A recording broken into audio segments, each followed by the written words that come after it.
This is White House Politics, home of transparency and truth. Stay tuned for the latest political news and updates.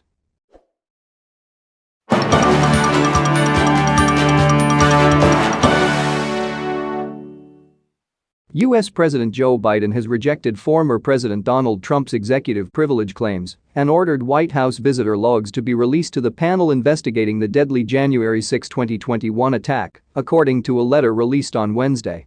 In a letter to the National Archives, Biden's White House counsel granted congressional investigators access to the data, given the urgency of their work probing Trump supporters' violent siege at the U.S. Capitol last year, and ordered the agency to turn over the logs within 15 days.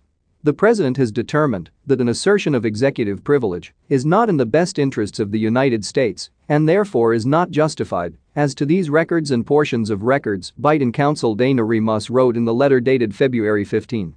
Representatives for Trump, a Republican, did not respond to a request for comment. Biden, a Democrat, last year also rejected Trump's bid to block the U.S. House of Representatives' January 6 committee from accessing batches of documents from the former president's time at the White House. Federal courts also rejected Trump's lawsuit seeking to withhold the records. Remus in the letter said the logs of those who visited the White House before Trump left on January 20, 2021, should be handed over quickly in light of the urgency of the committee's work and Congress's compelling need. Constitutional protections of executive privilege should not be used to shield from Congress or the public information that reflects a clear and apparent effort to subvert the Constitution itself, Remus wrote. Representatives for the White House did not respond to a request for any additional comment beyond the letter. The U.S. National Archives and Records Administration, NARA, told Trump in a letter on Wednesday that unless a court intervenes it would turn over the logs on March 3, the same day it is scheduled to provide former Vice President Mike Pence's records. Separately on Wednesday, the founder of a right-wing militia group charged with seditious conspiracy over his alleged role in organizing the January 6 attack is set to appear in court, seeking to be released from jail while he awaits trial.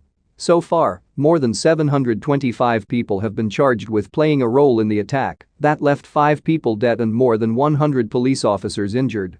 Another 4 police officers involved in defending the Capitol later committed suicide. The January 6 committee has made 81 subpoenas public, including those issued to top Trump aides and allies, and interviewed more than 560 witnesses.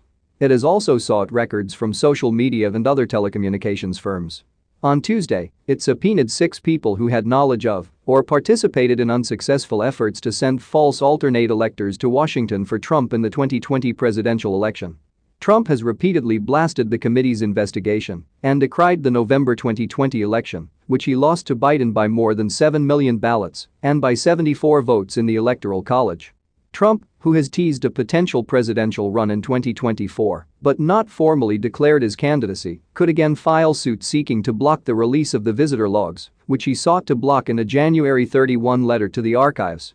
The U.S. Supreme Court last month, however, rejected Trump's early attempt to withhold documents in a near-unanimous decision, with only one of the top court's 9 justices objecting. That's all for now. Stay tuned and subscribe to White House Politics for more political news and updates.